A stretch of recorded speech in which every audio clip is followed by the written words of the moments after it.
Hello everybody. As most photographers know, there are certain advantages when using a reflector.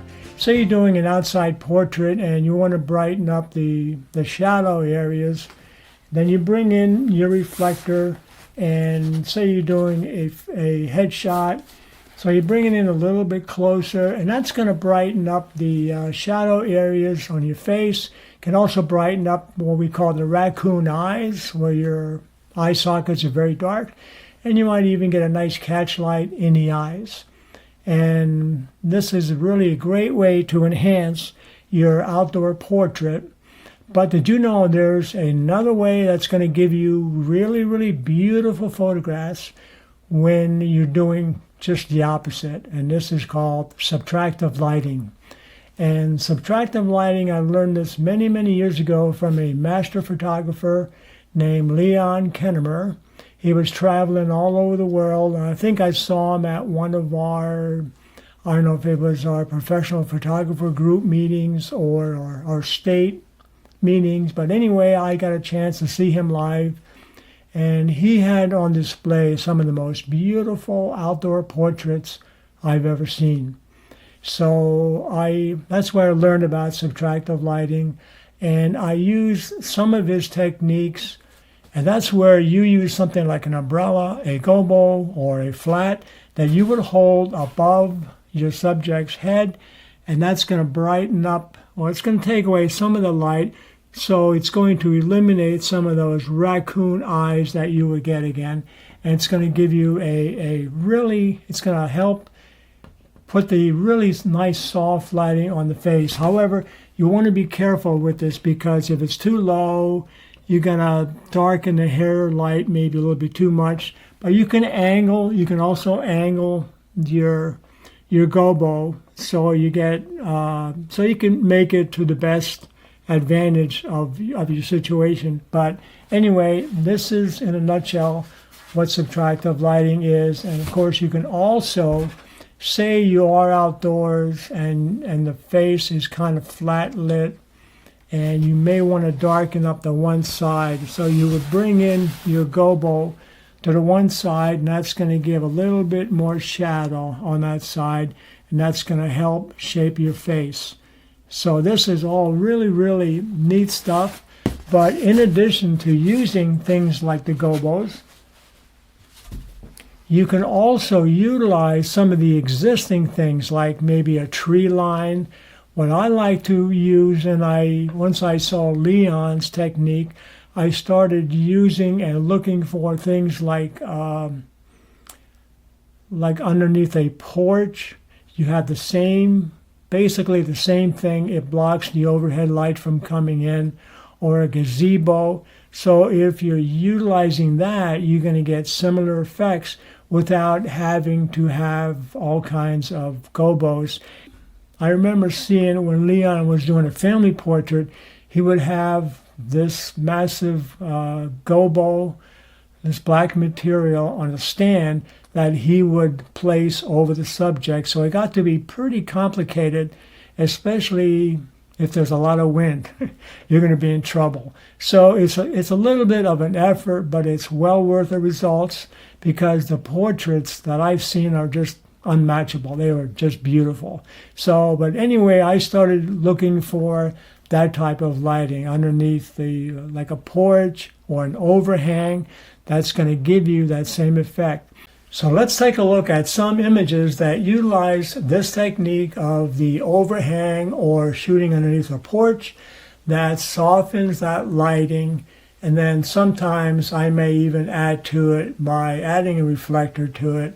But this is my technique anyway, that I learned, that I took away from Leon, just using the existing conditions like a tree line and what you might have in an open sky, in addition to the possibly the overhang or a porch.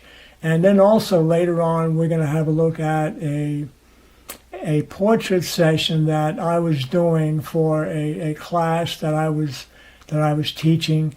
And I came upon this accidentally when the model was using a black umbrella just to keep the drizzle off of her. So, and then I realized, wait a minute, this is subtractive lighting. And then and then we did a portrait out of that technique using subtractive lighting. So let's take a look. As I mentioned, when doing portraits outdoors and I get an opportunity of using things like a patio or a porch where the ceiling would block the overhead light coming in, giving a nice soft light to the faces. So here we're looking at the bride and her bridesmaids right before the wedding at the bride's house. And before heading out to the church, I wanted to get a quick photo of the bride with all the bridesmaids together. And he had a beautiful porch in the back with a nice overhead hang on it that blocked the light from coming in, softening up the light so we don't get those raccoon eyes. And I took advantage of that here. So here you can see this is a full length. And as we come in closer, we can see the beautiful soft lighting on the bride. However, we also got another advantage here. In addition to the subtractive overhead light, we're also getting a beautiful reflection from the sidewalk here, which is gray in color. So that's acting as a nice reflector also. So as we can see that, as we come in on some of the close-ups, we can see how it brightens up the eyes, giving it a little catchlight in places. So here I was lucky. I noticed this when I first set them up. I thought, wow, there's some beautiful light coming in. For a group, a reflector would normally be too large. So many times at a wedding, I may use a second light for fill. So I didn't have to do that. This is just all natural light here. When I would do business headshots, many times I'll ask them if I can do a casual one outside in the patio area. And this patio has a nice cover, and it has an opening where we have nice light coming in from the side. So we have just a little more light on the one side of the face, and you can see how the patio roof blocks some of that harsh light coming in the eyes. And here I also added a reflector, just to brighten up the eyes even a little bit more. And the same with these other portraits here as well. And again, you can see we have a little bit more light coming in from the one side. As I'm looking, it is our left side, which is a little bit brighter. And by adding that reflector, we get a nice catch light in the eyes with the eyes nice and bright. And next, we're going to take a look at a clip of when I'm actually doing a portrait outdoors, utilizing the black umbrella for a gobo that's going to be blocking the overhead light, where we go from really dark eye sockets to a really beautiful look using just that umbrella. And then I also brought in a reflector to brighten up the eyes and add a catch light to the eyes a little bit more. You don't want to miss this, so let's take a look at that. Freddie, I'm noticing the umbrella shot. It really looks good. Why? What is that? What's the difference here? You see that difference, don't you? I do. Do you know why that is? Marie, hold the umbrella off again just for a second. Okay, now we can see all the natural light that's coming in all over. And then we can even see some of the raccoon eyes slightly, right? Yeah. And that's normal even on an overcast day, you see that. Now watch what happens, Marie, if you put that umbrella up, put it like right in the center, hold it up a little higher, and it just block your hand so it doesn't, yeah, there we go. Isn't that beautiful lighting? That is nice. Because now you can see how soft the lighting is in the eye area, right? In fact, we're going to do a photo just like that. It's very soft. This we came upon by accident. Because of the drizzle that we had and a slight misty rain, Marie wanted to hold an umbrella over her head naturally to keep her hair from frizzing up. So she had the umbrella with her here, and as I was setting her up, she held the umbrella up, and then we noticed that right away. And this type of lighting is actually known as subtractive lighting. I learned this years ago from a really amazing photographer named Leon Kennemer. And he went around to all the professional photographer circles, conventions, seminars, that type of thing. And he taught people this type of lighting. And that's the first that I ever heard of it.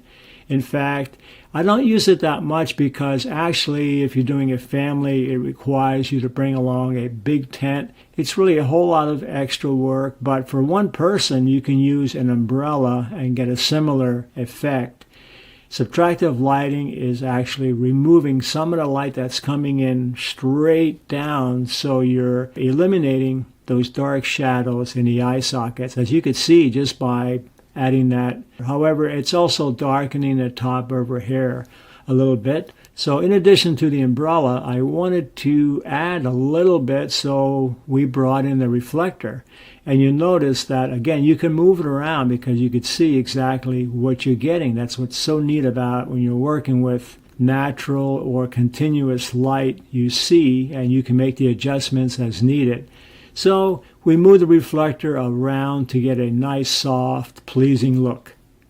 Subtractive lighting, interesting stuff. You want to keep your eyes open for this. You'll notice that if you're ever doing, or you see an awning close by, go underneath that awning and check it out and see the difference. Even if you don't have anything else with you, just by using that awning, or if you're on a porch, you'll notice that beautiful soft lighting. And then if you want to, of course, you can always add more light if you want to, but this is a great start and it's something to keep your eyes open for. So look for the light. It's there. Because this is kind of an unusual lighting situation, let's go back and review some of these images here. Our first image here was taken using natural light only. And as you remember, we had a little bit, actually a large opening in the sky right above the model and a little bit behind. So we got some nice overhead light coming in from the top. And right in front of the model, we had a little bit of clearing in the trees. So we had some light coming in. And because of the time of day, this was late, very late afternoon, the lighting was already going down. Even though we didn't have the bright sun here, we were shooting on a very cloudy day. However, our light source is still coming down lower, so we don't get those raccoon eyes that you see. If you're shooting, say, like mid-afternoon light and the light is coming in from overhead, especially on a clear day, you have huge pockets of shadow in the eyes. So here we don't have that much, although we can improve it. Now watch what happens as we have the model hold the umbrella right above her head. We even get more of a softening in the face and especially in the eyes. And I took this photograph here so you can see the direction of the reflector, and then you can see the umbrella also. Now normally I would have her hold the umbrella up higher, and notice that what the umbrella does is darken somewhat the top of her hair here. So by moving the umbrella up a little bit higher and forward, we can make sure we get a little bit more light falling on the top of her hair. Even though she's holding an umbrella here, you can get a very similar effect if you're holding a reflector above her. As I zoom in a little bit on the model, we can see the results now. Here she's holding the umbrella along with the reflector, as you can see the catch lights in the eyes. This is pretty much how it was coming out of the camera. And then we add a little bit of post-production enhancement here with a little bit of soft focus added on this particular one here. Now I do want to point out that I normally don't ask the people I'm photographing to hold their own umbrellas or reflectors, but I may ask them to help out though with carrying equipment.